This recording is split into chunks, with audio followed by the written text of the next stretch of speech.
Chhaava cinema చూసి కొందరు ఆవేశంతో రెచ్చిపోయి అక్బర్ రోడ్ సైన్ బోర్డును ధ్వంసం చేసి దానిపై సంభాజీ ఫోటో తగిలించి ఆవేశంతో మాట్లాడుతున్న సంఘటన ఇప్పుడు సోషల్ మీడియాలో వైరల్ అవుతుంది. అలాగే తెలంగాణ కామారెడ్డిలో కూడా ఒక స్కూల్లో చదువుతున్న విద్యార్థులందరికీ ఈ సినిమా చూపించడం జరిగింది. అసలు ఆ సినిమాలో ఏముంది, ఎవరు తీశారు, ఏ ఉద్దేశంతో తీశారు, ఆ సినిమా ప్రజలపై ఎలాంటి ప్రభావం చూపుతుంది ఇత్యాది విషయాలన్నీ కూడా ఈ వీడియోలో తెలుసుకుందాం. స్కిప్ చేయకుండా చివరి వరకు చూడండి.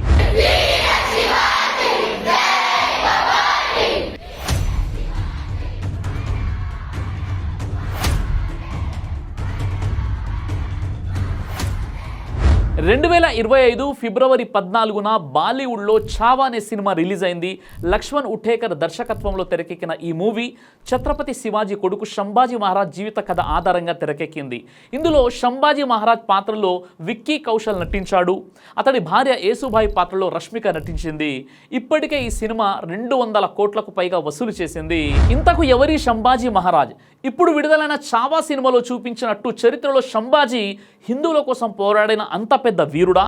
వికీపీడియా చూస్తే అసలు చావా సినిమాకు ఏమాత్రం పొంతన లేకుండా దుష్ప్రవర్తన, బాధ్యత రాహిత్యంతో ఓ బ్రాహ్మణ స్త్రీని అత్యాచార యత్నం చేసి పైగా ఇంద్రియ సుఖాలకు, వ్యసనాలకు బానిసైపోయి చిల్లరగా తిరిగే సంభాజ్ అని వికీపీడియా పరిచయం చేస్తుంది. తనకు మరియు తన తమ్ముడు రాజారాంకు మధ్య తన తండ్రి అయిన శివాజీ రాజ్యాన్ని విభజించిన ప్రతిపాదనను వ్యతిరేకిస్తూ మొఘల్ కమాండర్ దిలేర్ ఖాన్తో కలిసి తన తండ్రికి వ్యతిరేకంగా భూపాల్గర్ యుద్ధంలో పోరాడిన సంభాజీ అని వికీపీడియా పరిచయం చేస్తుంది.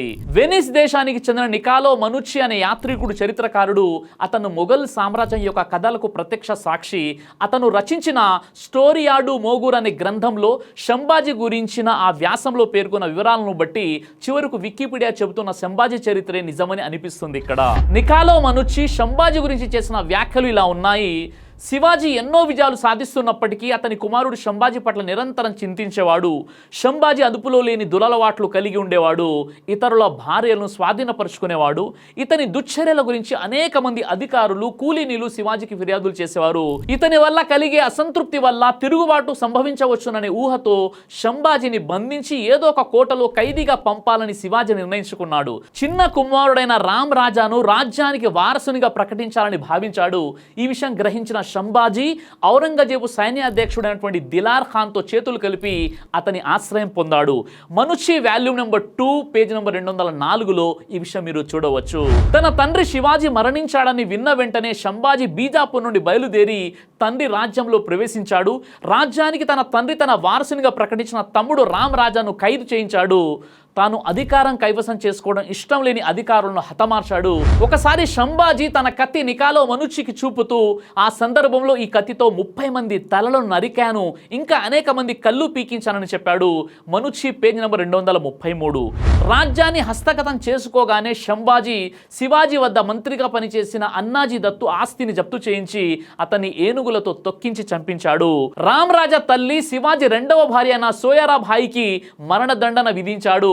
తన తమ్ముడు రామ్ రాజాను రాజుని చేయడానికి ప్రయత్నించిన అనేక మంది అధికారులను, బంధువులను హతమార్చాడు. History of the Mahrattas by Grant Duff 1878 page number 136 to 137. Sambhaji విజయాలు అతని ప్రతాపం కాదు, అతని వద్ద పనిచేసే అధికారుల గొప్పతనం. Manucci page number 258. ఇతరుల భార్యల పట్ల సంభాజీ అనుచితంగా ప్రవర్తించడంపై అతని అధికారులు అతనితో గొడవ పడేవారు. Manucci page number 257. దురలవాట్లు స్వభావంగా మారుతాయి. స్త్రీల పట్ల సంభాజీకి ఉన్న వ్యామోహం ఇతనిని ఔరంగజేబుకు పట్టుబడేలా చేసింది. సంభాజీ సంగమేశ్వర్ వద్ద బస చేసినప్పుడు మంత్రి కాబ్ కాలిష్ అక్కడకు కొద్ది దూరంలో ఒక గ్రామంలో గొప్ప అందమైన వివాహిత మహిళ ఉందని చెప్పాడు. సంభాజీ ఆ మహిళను ఎలాగైనా చేజిక్కించుకోవాలని నిర్ణయించుకొని అక్కడకు బయలుదేరాడు. ఈ విషయాన్ని కాబ్ కాలిష్ ఔరంగజేబుకు ఒప్పందించడంతో అతను 5000 మంది అశ్వదళాన్ని పంపి సంభాజీని పట్టి బంధించాడు. ఒంటెకు కట్టి గుడారాల చుట్టూ తిప్పారు. కళ్ళు పీకి గుండెను చీల్చి మృతదేహాన్ని చెత్త కుప్పలపై కుక్కలకు ఆహారంగా వేశారు. Manucci page number 310, 312.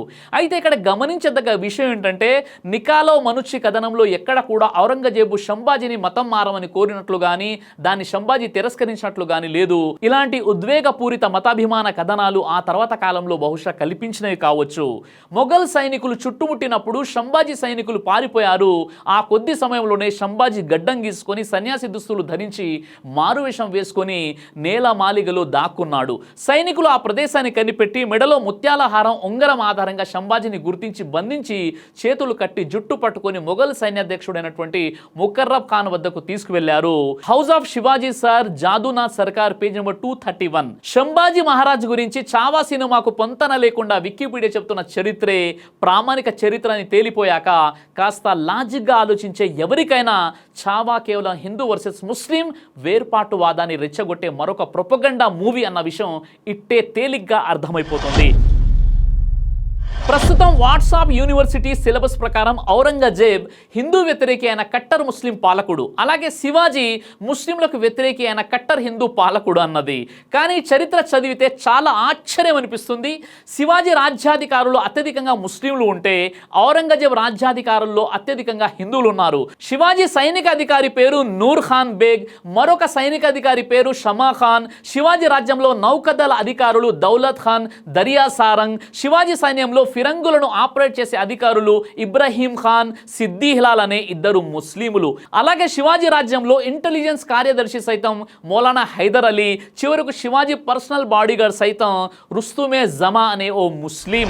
1965లో పురంధర్ యుద్ధంలో శివాజీని ఆగ్రాలో బంధించినప్పుడు ఆ యుద్ధంలో ఔరంగజేబ్ తరపున పోరాడింది హిందూ సైనిక అధికారి అటువంటి మీర్జా రాజా జయాసింగ్. అదే సమయంలో ఆ యుద్ధంలో శివాజీ ఓడిపోవాలని 400 మంది బ్రాహ్మణులు కోటి చండి యజ్ఞయాగం చేశారన్న చారిత్రక నిజం ఈనాడు వాట్సాప్లో ఎంత మాత్రం రాదు కదా. The Mughal nobility under Aurangzeb page number 35 ప్రకారం ఔరంగజేబ్ సైనిక దళంలో 96 మంది మరాఠా సైనిక కమాండర్లు, 72 మంది రాజ్పు సైనిక కమాండర్లు ఉండేవారన్న వాస్తవం వాట్సాప్లో రాదు. ఔరంగజేబ్ రాజ్యంలో చీఫ్ అడ్మినిస్ట్రేటివ్ ఆఫీసర్గా రఘునాథ్ రాయ్ అనే హిందూ అధికారి ఉండేవాడని కానీ, ఔరంగజేబ్ సైనిక అధికారుల పేర్లు రాజా జై సింగ్, రాజా జస్వంత్ సింగ్ అని కానీ, అలాగే అతని మొఘల్ సామ్రాజ్యంలో 50 మందికి పైగా హిందూ అధికారులు వివిధ శాఖల్లో పనిచేసేవారని కానీ ఈనాడు ఎవరూ చెప్పరు కదా. దీనిని బట్టి శివాజీ ముస్లిం వ్యతిరేకతతో కూడిన మతోన్మాదం లేని సెక్యులర్ హిందూ అని, ఔరంగజేబ్ హిందూ వ్యతిరేకతతో కూడిన మతోన్మాదం లేని సెక్యులర్ ముస్లిం అని అర్థమవుతుంది.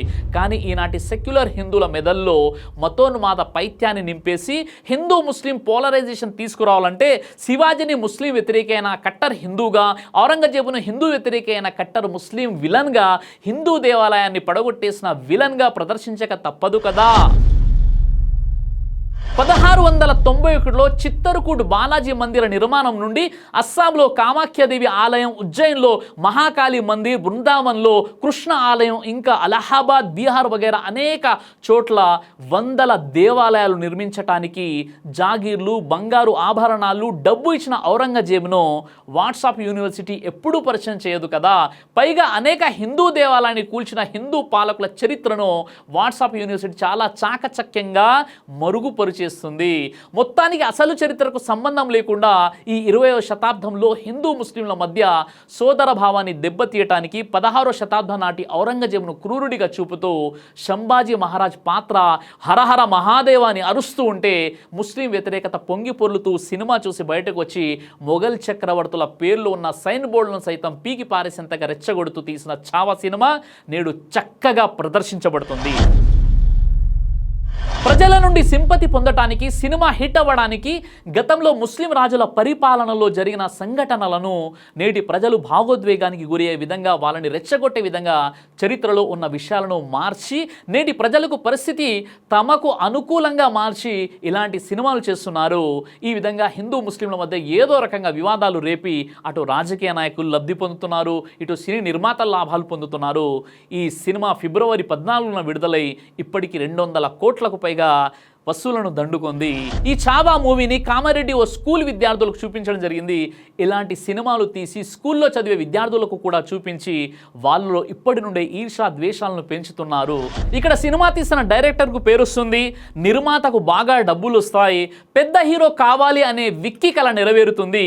కానీ మీ సొంత లాభం కోసం దేశంలో ఈర్షా ద్వేషాలు పెంచుతున్నారు.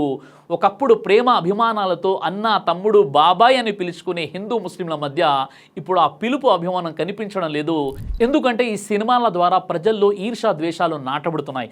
ఇలాంటి సినిమాలు తీసి చరిత్రలో జరిగిన సంఘటనలో మార్పులు చేసి ప్రజల మధ్య శాంతికి ఆటంకం కలిగిస్తున్నారు. ఈ సినిమా తీసి ఒక వర్గాన్ని టార్గెట్గా చేసుకొని సోషల్ మీడియాలో చాలా దుమారం రేగుతున్న సమయంలో ఈ సినిమాపై వీడియో చేయడం కోసం రీసెర్చ్ చేస్తున్న సమయంలో నాకు యోచన.in వెబ్ ప్లాట్ఫామ్ నడిపిస్తూ వివిధ అంశాలపై ఆర్టికల్ రాసే సోదరుడు ఎండి నూరుద్దీన్ గారు రాసినటువంటి ఆర్టికల్ చదివాను. అలాగే ఈ చావా మూవీపై ఫేస్బుక్లో ప్రామాణిక చారిత్రక ఆధారాలతో వ్యాసాలు రాసే బుల్లోజు బాబా గారి శంభాజీ గురించి అతని సమకాలీన రచయిత ఏమన్నాడు అనే ఆర్టికల్ను చదివినప్పుడు కొన్ని ముఖ్యమైనటువంటి విషయాలు తెలిసాయి. చరిత్ర అనేది ప్రజల సామూహిక మెమొరీ. దానిలోంచి కొందరిని సమూలంగా తుడిచివేయాలనో లేదా వారిని దుర్మార్గులుగా చిత్రించాలనో చేసే ప్రయత్నాలు కళాత్మక స్వేచ్ఛ అవ్వదు, సామాజిక ద్రోహమే అవుతుంది.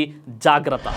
దైవ ప్రవక్త ముహమ్మద్ సల్లల్లాహు అలైహి వసల్లం వారు తెలియజేశారు, కడుపుకు సంబంధించినటువంటి అన్ని రకాల వ్యాధులకు అద్భుతమైనటువంటి ఔషధం తల్బీనా. ఇది దైవ ప్రవక్త వారి సున్నత్, మంచి ఆహారం, ఇమ్యూనిటీ బూస్టర్, ఇందులో షిఫా ఉంది. ఇది మంచి ఔషధంగా కూడా పనిచేస్తుంది. కాబట్టి పిల్లలు అయినా పెద్దలు అయినా ఎవరైనా దీనిని ఉపయోగించవచ్చు. అలాగే ఖురాన్లో దైవం తెలియజేశాడు, తేనెలో మీకు స్వస్థత ఉంది అని. కాబట్టి స్వచ్ఛమైనటువంటి ఫారెస్ట్ హనీ కోసం మీరు సంప్రదించండి. అలాగే పురుషుల కోసం ప్రత్యేకంగా తయారు చేయబడినటువంటి షాహీ హల్వా, ఇది లైంగిక సమస్యలను దూరం చేసి శృంగార సామర్థ్యాన్ని పెంచుతుంది. మీ దాంపత్య జీవితంలో మంచి అనుభూతినిస్తుంది. ఇందులో ఎలాంటి సైడ్ ఎఫెక్ట్స్ లేవు. ఇది కంప్లీట్గా హెర్బల్ ప్రొడక్ట్స్తో తయారు చేయబడినటువంటిది. కాబట్టి స్క్రీన్పై కనిపిస్తున్నటువంటి ఈ నెంబర్స్కి కాల్ చేసి మీరు ఇప్పుడే ఈ ప్రొడక్ట్స్ని ఆర్డర్ చేసుకోవచ్చు. కొరియర్ ఫెసిలిటీ కూడా ఉంది. ఆలస్యం ఎందుకు, వెంటనే ఆర్డర్ చేయండి.